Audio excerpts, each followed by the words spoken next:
Binuksan ng Philippine National Police ang pinto para sa isang mas mabilis at modernong sistema ng pananalapi. Matagumpay na inilunsad ng Directorate for Controllership ang seminar ukol sa Introduction and Implementation of Government Purchase Card Program ngayong araw, ikadalawa ng Hunyo, sa PNP Bulwagang Lapu-Lapu dito sa Campo Crame. Personal na dinaluhan ni Police General Jose Melencio Nartatis Jr., Chief Philippine National Police ang mahalagang aktibidad na ito.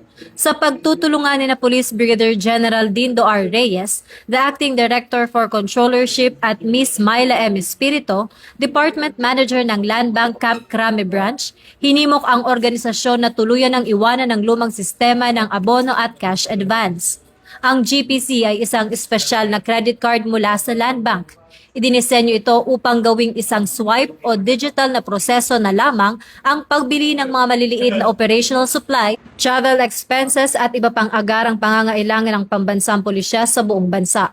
Sa halip na dumaan sa mahabang pila at makapal na papeles, ang makabagong hakbang na ito ay direktang tumutugon sa mission ng PNP-focused agenda, partikular na sa digital transformation at integrity enhancement.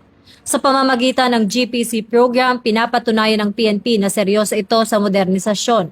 Lubos nitong inaalis ang burokrasya sa mga maliliit na procurement at tinitiyak na ang bawat sentimo ng pondo ng bayan ay malinaw, mabilis at elektronikong audit trail na agad na makikita sa computer.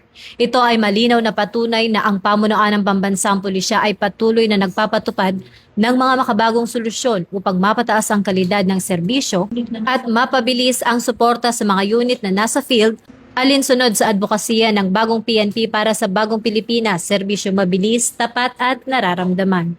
Mula rito sa Bulwagang Lapu-Lapu, Campo Crame, ako po si Pacho Kuman, Sari Bernales, nagbabalita para sa Police News Network.